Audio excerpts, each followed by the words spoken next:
Hey everyone, Charting Man Dan from ChartGuys.com. You know, behind every single video that we put out every single day, there's a wonderful community of traders that we want to invite you to be a part of. Try the free 7-day trial and gain access to our live market broadcasts every morning and afternoon, interact with hundreds of like-minded traders, or take part in one of our dedicated chat rooms, each led by an analyst that's there to answer your questions in real time. Our trial is risk-free with absolutely no commitment or credit card required to experience the TCG community. For those looking for a head start in technical analysis, check out our entries and exits course in the link below in the description. Get up to speed with the fundamentals of TCG technical analysis and experience over 5 hours of great community-driven trading education. Checking in on CMG VRX Twitter GoPro daily weekly time frame. So CMG is in a tightening pattern, and we have our high of the bull move, our low of consolidation, which held a key support, and the middle Bollinger Band. Now we formed a lower high at 490.67, and we pulled back today. We had a triple top. We had the high of yesterday at 490.67. The high of today was 490.45. That is a 22-cent difference. That is very insignificant. That's a double top, and it hit that level twice today and then pulled back, and the bears were in full control for the rest of the day. So what happens psychologically when that is going on is the bulls say, okay, we've had 2 bull days. We're still in control. Let's keep doing this. Let's go for higher highs. Let's do it. And they are unable to do it. They bump their heads against the ceiling. They pull back. They say, okay, we got to make another attempt here. We need a higher high. They go for it again. They get rejected. Now the bulls say, uh-oh, we're not going to break this level today. I want out. I want to get back in cheaper when we consolidate. Bulls don't have the strength to continue. And that's what happened for the rest of the day, and we closed at the low of the day. So we have our high, low of the pullback, lower high, and now we're looking to form a higher low above 465.99. The middle Bollinger Band is going to come before that. That's going to be in the low 470s, and that level will be tested first. So the momentum is favoring the bears to the downside. This is an equilibrium pattern after the bull breakout on earnings, and we're waiting for things to settle down and seeing the range tighten from here.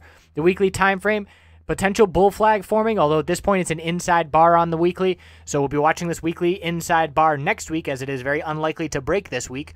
And we'll be watching the 100-week moving average resistance, which is going to line up with the upper Bollinger Band resistance.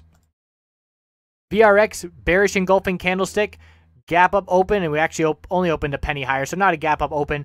But very quickly, the bears took over, and we pulled back, and there's a gap down at 975, and we saw a very significant drop to the downside. We saw about a 7-8% drop down, and it was a nice bear play, and just patiently waiting for a bearish entry on these bear names that are very clearly in long-term downtrends, seeing short-term oversold bounces, and the bulls are much quicker to lock in their profit when that is the case, and the bears are just sitting patiently waiting to jump on it. So they jumped on it today. We closed at the low. We're likely to fill this gap down tomorrow, and then we'll be looking down at 936 as the next support.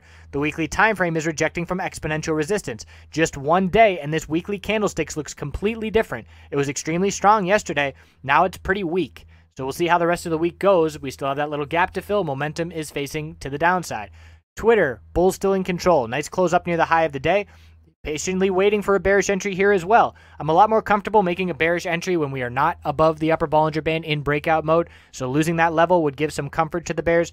But we're still strong here. We closed up near the high, 1859. We've got resistance at 1867 and 1877.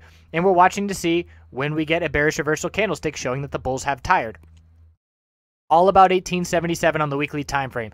Anything less than 1877 is just another lower high. That is the goal for the bulls to close above, and this upper Bollinger Band as well. That's 1827, a goal for the bulls to close above this week, and we'll see if they can do it. With 2 trading days left to go, they certainly still have momentum in their favor.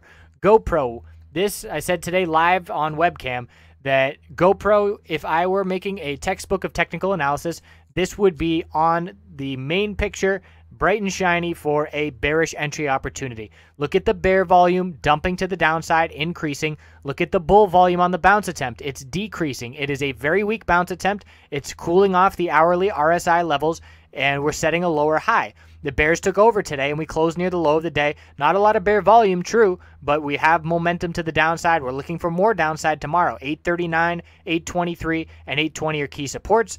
I still have my eye on 805 and this gap down here, and we'll see if the bears take us down to that level. Look at this weekly time frame. We're not going anywhere if we cannot get over this middle Bollinger Band on the weekly, 890, and it's going to continue dropping. So GoPro bears back in full control. Ideal scenario for the GoPro bears would be more than 2.6 million shares traded tomorrow and another down day.